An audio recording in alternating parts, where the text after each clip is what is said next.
Welcome to the Survivor to Thriver show with your happiness expert, Samia. Do you feel stuck, silent, and stressed? Is something hurting your heart and soul? Are you burning yourself out? If so, you are in the right place because this is the podcast people from all over the world join in to learn exactly how to stop suffering and start living with inner peace and joy. Let's get started. Hey, in the last episode, we were talking about how critical our environment is, how it can play an extremely important role in our ability to achieve the kind of results that we want, the kind of goals that we set for ourselves, the intentions that we set for ourselves. If you don't have the right kind of environment, then it's like we're fighting an uphill battle, maybe even a losing battle. Because when it's a fight between our environment and our will, in the short term, our will can win. We all have that capacity. But in the long term, to fight against the environment, to sustain that struggle against the environment is next to impossible. I mean, I say next to impossible because, there are always exceptions to the rule, and there are always some cases where, you may be able to find that somebody, despite all the environmental constraints, somebody was able to achieve some amazing feats of exercising great willpower and being able to live out their lives, their intentions, their goals in ways that were not supported by their environment. But you will see that those stories, those instances, they are the exception. They're not the rule. They're very, very few and far in between. And in general, there are other exceptional things that are going on in those circumstances which seem to allow those people in those situations to nonetheless achieve the goals and the results that they do. But for the vast majority of us, fighting against our environment is an uphill battle, and it's a losing battle in the long term, right? In the short term, we can overcome, but in the long term, it's not a sustainable strategy. I want to give you an example of how I have been struggling with a challenge, and the environmental factors that are present around me have a huge impact on my ability to deal with that challenge in effective ways. And the challenge that I want to give you, that I want to share with you, is one that came up for me over the course of last week when I was at my Train the Trainer conference. It's the challenge of maintaining my healthy diet. So if you've been listening to this podcast faithfully, I believe I've shared with you before that I have some health conditions which require me to be careful about my diet. And I have been prescribed by my doctor to eat in a way that, compared to the standard American diet, is very different and can feel constrained and constraining, right? Because my doctor told me, Samia, you have to pretty much eliminate all processed foods. You need to eat foods that are low in sugar, salt, and fat, like fresh, whole foods cooked in ways that are low in sugar, salt, and fat. Also, I'm not allowed dairy and I'm not allowed gluten. No dairy, no gluten. And although I can have meat, it's only to be eaten occasionally and in relatively small quantities.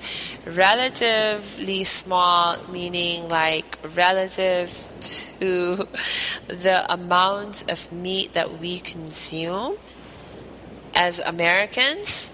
My gosh, it's way too much for me and what is allowable for me if I'm going to maintain good health.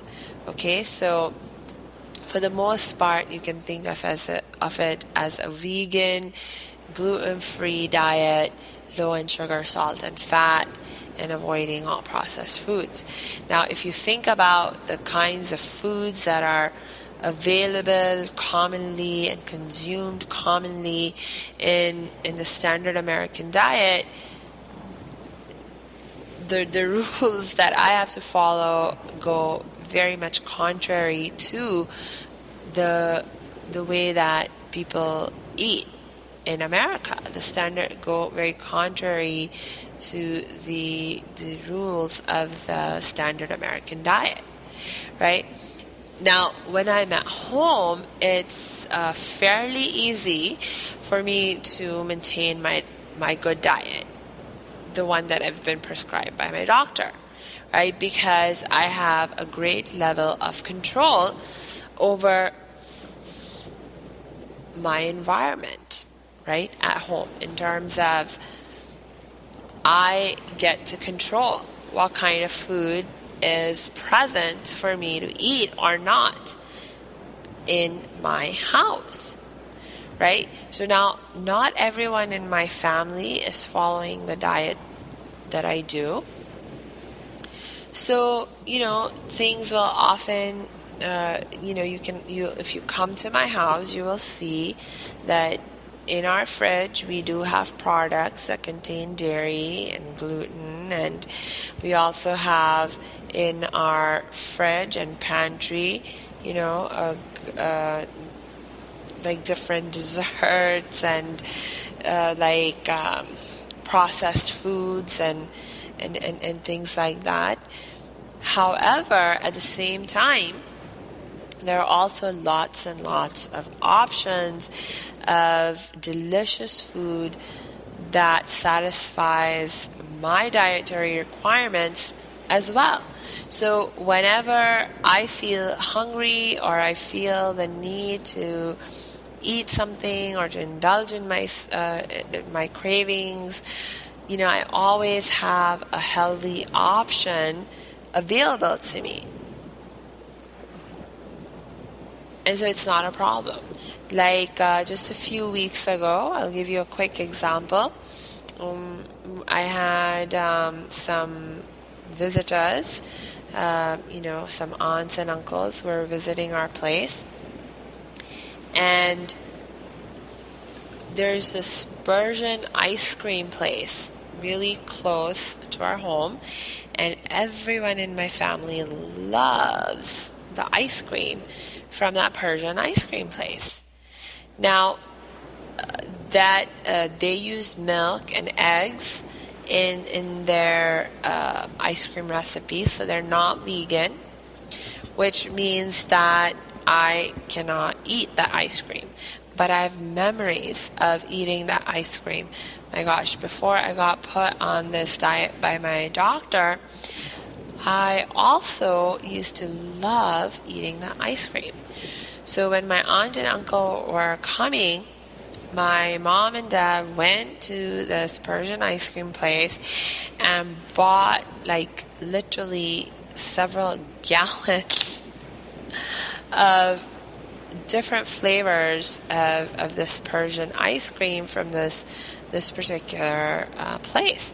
And then my mom stores like the ice cream in our house, then we have it available to eat over the course of the next several days and weeks.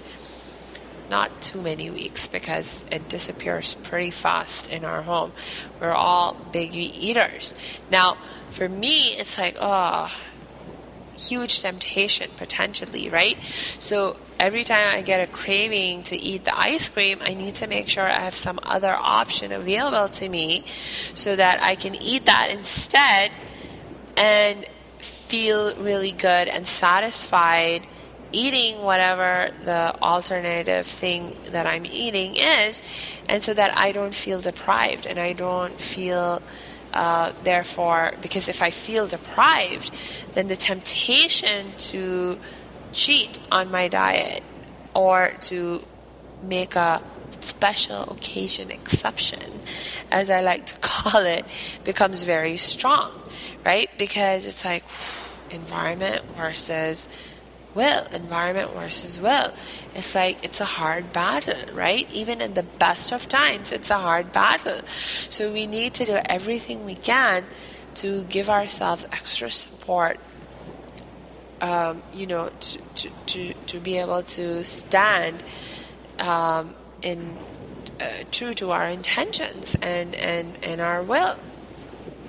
So one of my strategies is to have alternatives available that are equally satisfying to me. So for example, one of the really simple things, like whenever I feel like eating something like ice cream, or something that's comparable to ice cream, my gosh, if you have a Vitamix blender, just in a matter of literally minutes, and I'm talking about like 2 minutes, maybe 3 minutes, you just throw in, like, my favorite recipe is one that when I was at Costco, which is like a big store, and you go there and these Vitamix, which is a company that sells these blenders and things, right? And so they have their demonstrations happening there. So they do this demo where they're making all these different kinds of foods in the blender. So they make juices and like smoothies and hot soups, but then you can make ice creams and in the Vitamix blender. So they have this one recipe. You just throw in a banana, like a ripe banana with lots of ice and some something like honey or agave, or something like any kind of sweetener, like natural sweetener that you want to use, and you just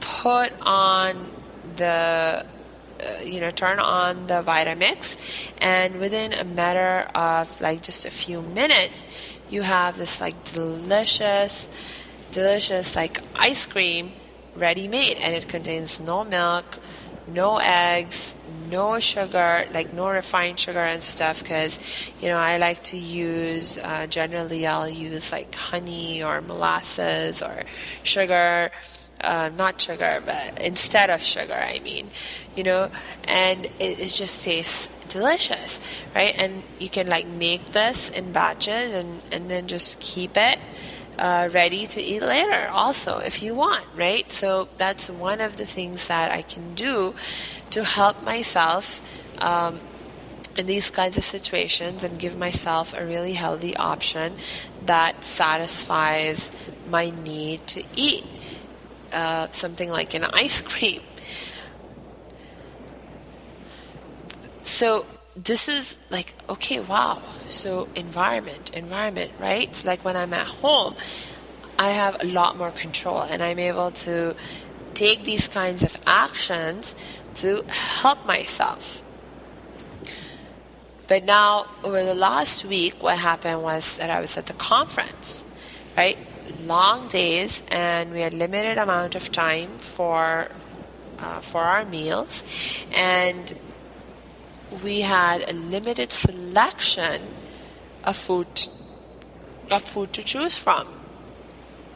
Now, the good news for me when I was at the conference was that every day there was at least one option from among the selection of food that was present that met my dietary requirements, and I could eat that. The problem, though, was that at least three of the 5 days, I was extremely tempted to make special occasion exceptions, and confession, I gave in to that temptation.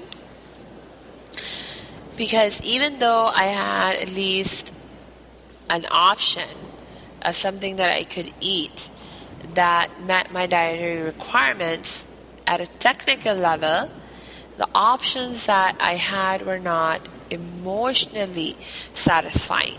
Like I remember one day for lunch, they had basically Italian theme food.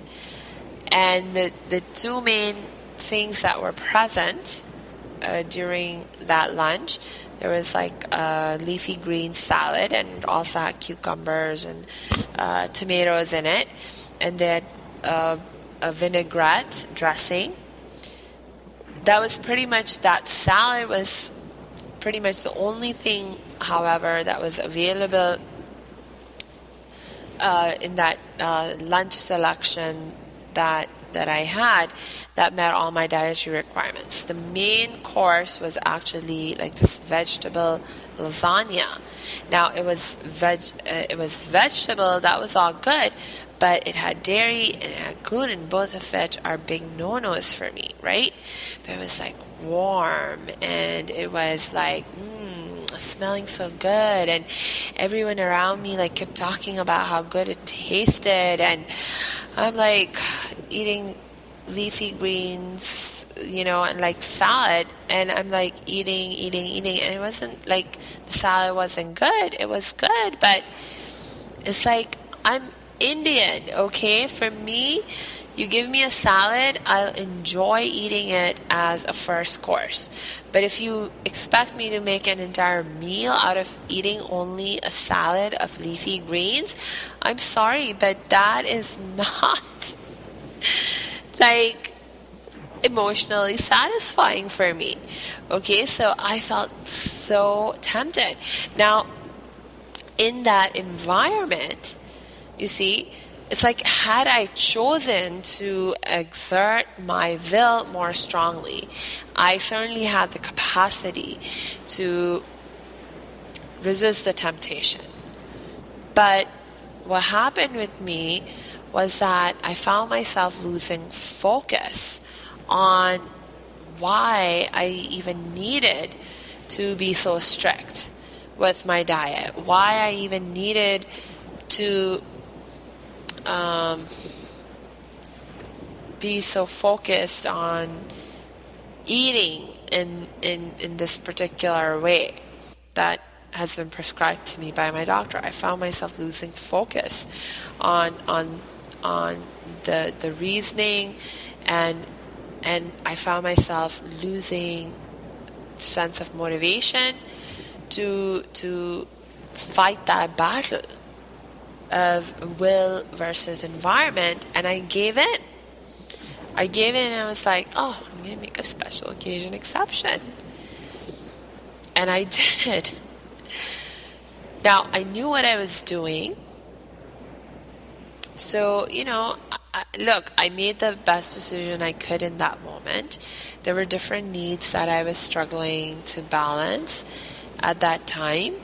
And there were different priorities that I was struggling to balance in that moment. And in that moment, I made the best decision that I could, right? So I'm not inclined to beat myself up about the decision that I made. But as I was making that decision, I was processing through and conscious of what was going on and what was leading me into making that decision. And I was recognizing the power of the environment and how it was influencing my behavior, my thinking, my feelings, right?